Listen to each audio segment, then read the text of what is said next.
நான் இப்போது போடக்கூடிய பதிவு வந்து பார்த்திங்கன்னா, கருப்பு தாங்க. ஆண், பெண் இருவருக்கும் சமங்க. கருப்புனா என்னங்க?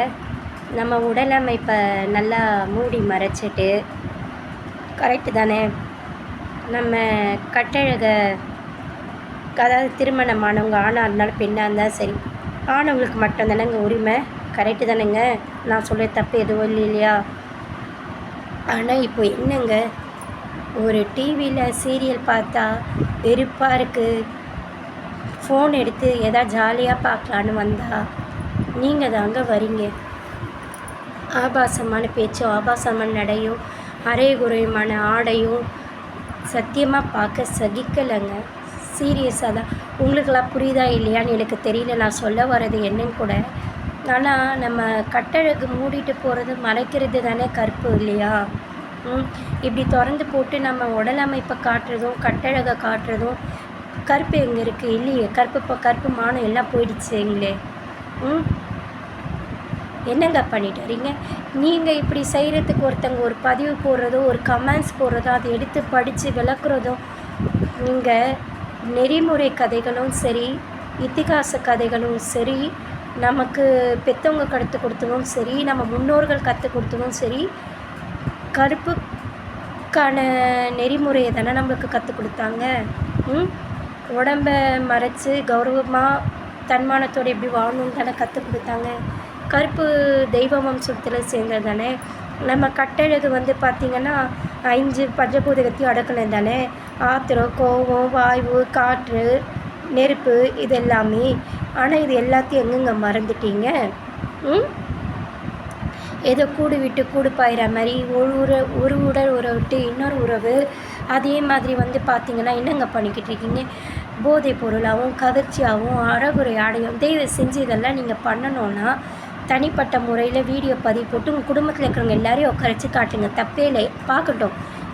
நீங்கள் எங்களை மாதிரி ஆளுங்கள்லாம் பார்க்க விரும்பலை. தயவு செஞ்சு விரும்பலை. வயசானவங்க விரும்பலை. குழந்தைங்க பார்த்தா என்னங்க இதுவாகும்?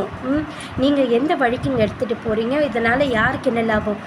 எவ்வளோ பேர் திறமை இருந்து ஃபோன் வாங்க பைசா இல்லாமல் திறமையை வெளிப்படுத்த முடியாமல் இருக்கிறவங்க இருக்காங்க. நிறைய பேருக்கு ஃபோனு பைசா எல்லாம் இருந்தோம் நம்ம எப்படி போகணும் எதுவுமே தெரியாமல் இருக்காங்க. ஆனால் உங்களுக்கு எல்லாம் தெரிஞ்சது எல்லாம் பண்ண ஒரு பிரயோஜனமும் இல்லையேங்க.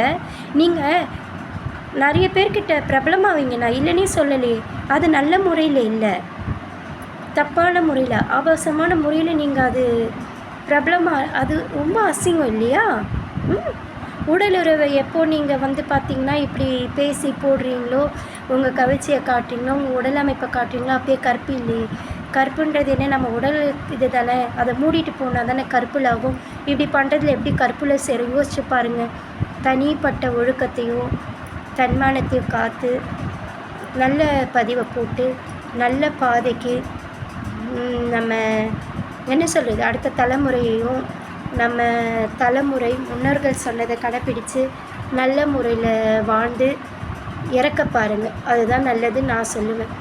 தேவையில்லாத ஒழுக்கம் இல்லாத பதிவு, தேவையில்லாத பேச்சு, கவர்ச்சி, போதைப் பொருளான மயக்கிறது, பேசுகிறது, இதெல்லாம் பண்ணாதீங்க. ஆணாக இருந்தாலும் சரி, பெண்ணாக இருந்தாலும் சரி, முதல்ல வந்து பார்த்திங்கன்னா அப்படியே திறந்த மேனிக்காக காட்டாதீங்க.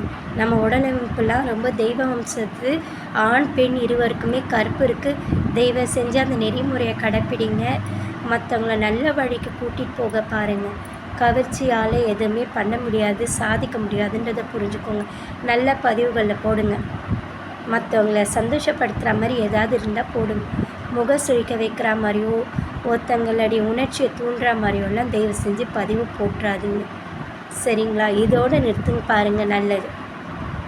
கற்புன்றது நம்ம உடலமைப்பு சேர்ந்ததுன்றதை புரிஞ்சுக்கோங்க. ஒழுக்கமாக இருக்க பாருங்கள். தனி மனித ஒழுக்கமே சிறந்ததுன்னு சொல்லி என் பதிவை நான் இதோடு முடிக்கிறேன். நன்றி, வணக்கம்.